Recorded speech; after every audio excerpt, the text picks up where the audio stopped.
Hey guys, Jacob with Jacob Comics. Happy New Comic Book Day, May 8th, 2024. Hope all you guys found all your books in your cubby, on the new comic book shop wall. However you guys get your books, I hope you guys found all the books that you were looking for this week. I know I did here in the loud, mysterious black bag. And before we get dived into that, I do want to let you guys know, give a like, comment, and subscribe if you guys do like this kind of content. Helps the YouTube algorithm spread me out like peanut butter so more people find my Fun Times channel about comic books. And we're still selling the 9/8 only Jacob's Comics mystery box. Should be a video on the channel, on the header of my channel. Check that out. Alright guys, let's get dived into the loud and mysterious black bag.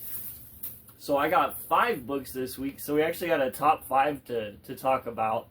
I've kind of if you've noticed recently, I've kind of scaled back on books that I'm buying. Just I can't afford everything basically. I'd love to be getting much more, trust me. But amazingly, I feel like almost more than half of the books that I'm getting right now per month came out this week. So for me, it was a really big week. We're going to talk about all 5 books. As usual, I've read all the books, and no spoilers or anything. Just going to give you kind of my thoughts and feelings on the book. So in our number 5 spot, I've got Venom 33. And I've this run's been up and down, and I've stuck around because I really do like the character of Dylan Brock, and of course Eddie Brock as Venom. And so, like, I'm having fun with this story, and they're really, using Dylan a whole lot, and some interesting things are actually happening with him and Venom, and the art in this particular issue was amazing. There were times where I was like, man, this is killer artwork, like super nightmarish feeling, and because it is kind of a Blood Hunt tie-in. Even though I don't think it has anything to do with the overall Blood Hunt storyline, just kind of takes place during Blood Hunt while Blood Hunt's going on. We'll see. Maybe it does tie in. I'm not really sure on that front. But so there's been things that I've enjoyed about this run, but I can't explain exactly what it is that it's lacking, but it's lacking a certain something. And maybe that's Eddie and Dylan being together and this storyline being less fantastical. And guys, I just have to admit, I haven't really found an Al Ewing book that I've totally enjoyed. So even though these are some of my favorite characters, I'm not sure if his writing style is exactly for me, but that's what I got on that book. It was fun. It was fun. Some new things are going on. My end feeling, though, is I kind of can't wait for someone else to take over or just restart it again with a new writer at this point. I'm not even sure if very many people are getting Venom. Anyways, moving on to the number 4 spot, falling all the way to number 4. We have Wolverine 49, and, just got ranked low this week. I'm not sure there was better books. This one was highly entertaining. Some stuff happened. We're continuing the storyline of what's going on with, let me pull the book back out. We're continuing the storyline with what's going on and everything. And as you can see here, I didn't want to spoil it last time Wolverine came out 2 weeks ago, but or was it last week? I think it's bi-weekly, so 2 weeks ago. But yeah, Wolverine's got this adamantium armor that he's wearing to help him fight all the Sabretooths, and yeah, no spoiler at this point. It's been for a while. Creed's son has shown up, and seems like the last issue we're gonna have kind of a face-off between Wolverine, Sabretooth, and then Sabretooth's son Creed, who doesn't like Sabretooth or Wolverine. So some interesting things are going on there. Definitely more of a setup issue for the next spectacular final issue, right? And I think it's the final issue of the run too, guys. I mean, correct me if I'm wrong, but I think it is. And because it's like restarting with this whole new X era and everything. So that's kind of sad. I hope, Percy at least goes to something that I'm interested in. I've really been enjoying like everything Percy's done in the X universe. So we'll see. In my number 3 spot, I have Deadpool #2 by Cody Ziegler and Roge Antonio, and this book's just a whole lot of fun. Like, it's not too much fun, if that makes sense. Like, if you read the last Deadpool run and it was too much fun for you, I think this one might be more your speed. The jokes are a lot more adulty. I don't know how else to describe it, but the jokes aren't quite the flavor of the last run's jokes. It's fun, man, and like, so I don't feel like this is spoiling anything. It's just if you're not reading it and you're curious what's going on, they're kind of setting up what seems like it could be a platform to tell some really fun stories. And I guess we'll all get to find out how long this Deadpool run lasts together. But at the very least, if it could continue on for more than 20 or 30 issues, I think that'd be really fun. This thing has a cool setup. So the setup here is that Deadpool is a jilted lover. He's not with his the girl that he was with in the last miniseries. He's now alone again. Very reminiscent of what's going on with Deadpool in the movies. He's lost the love of his life, kind of a Deadpool, right? And he's trying to get the ground underneath him, right? He's trying to find the ground and see if he can't, do something right, because he feels like every time he's always doing something wrong and kind of breaking things. And his daughter's in this storyline too, and sort of he feels like he hasn't been the best father to her as well. So he's beating himself up. He's like, I want to start this, new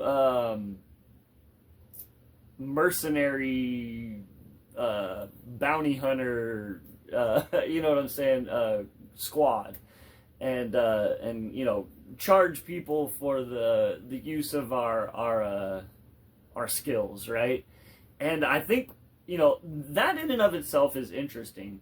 But what I think kind of set it off for me, and what made this issue so much fun, is that he's decided to hire on who we see. That's why I don't think it's too much of a spoiler. You see them fighting together, not fighting each other. He's decided to hire on Taskmaster.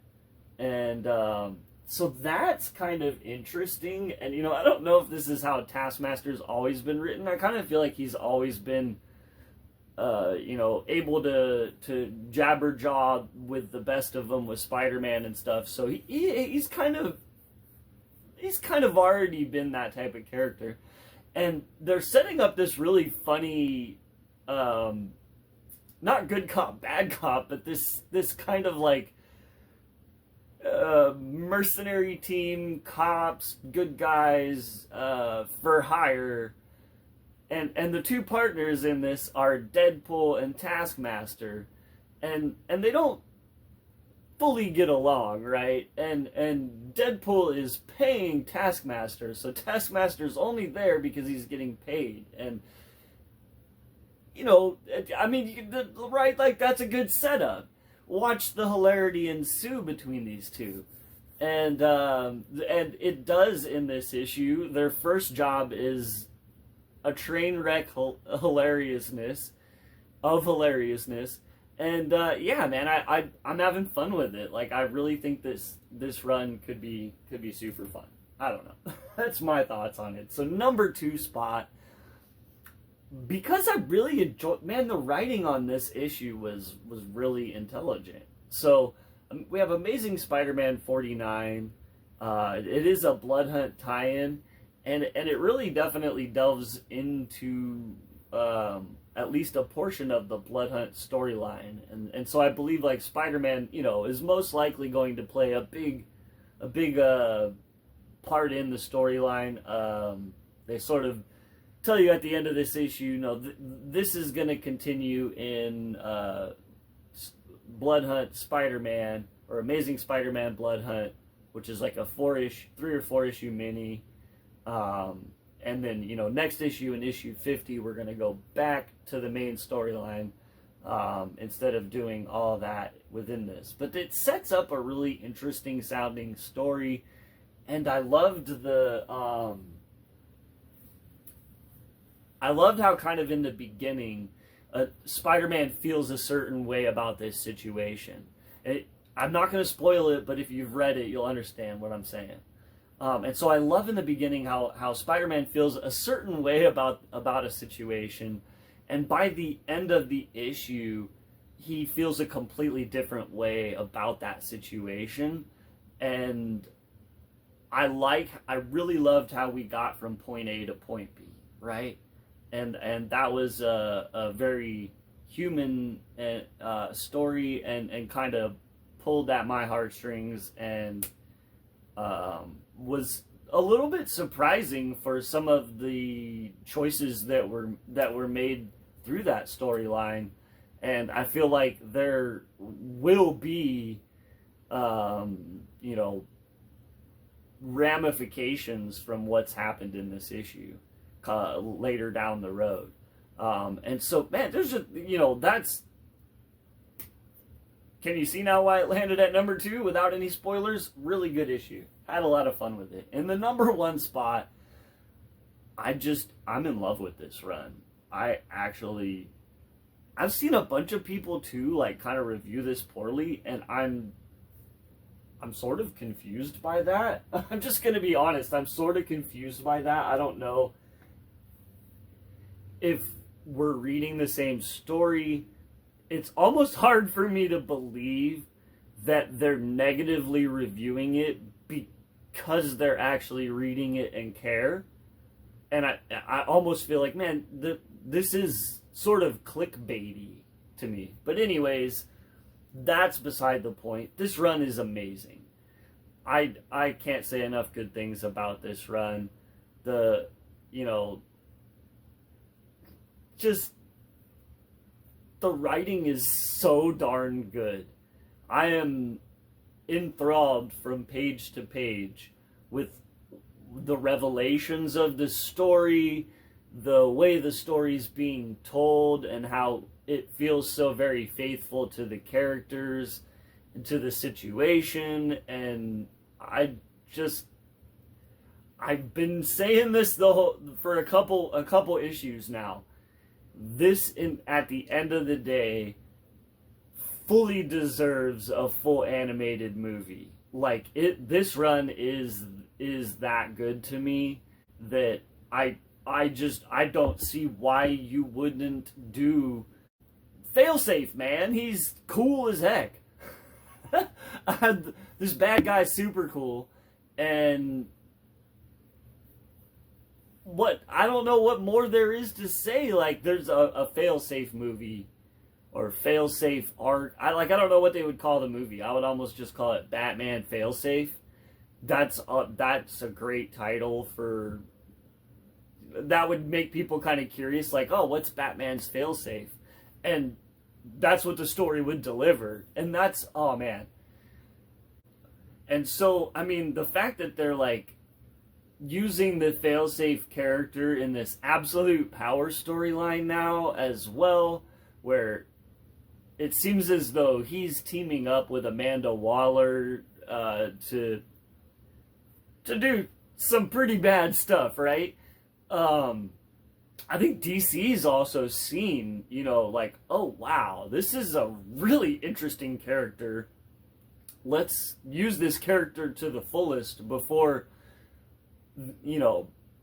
Chip gets to the end of this run and this idea with Failsafe, and because eventually Batman's got to take this guy out. Like, at this point, Failsafe is basically living in Batman's house and has kicked Batman out, and Batman's on the streets and he's wandering and trying to, do his best to figure out how he's going to beat Failsafe. And this run's fun. This run's great. My #1 book this week. As always, if you guys did enjoy this kind of content, you watch this far into the video, appreciate you much. Feel free, click all the buttons, like, comment, subscribe, do all the things, spread me out like peanut butter. We'll see you guys next week, and have a great day.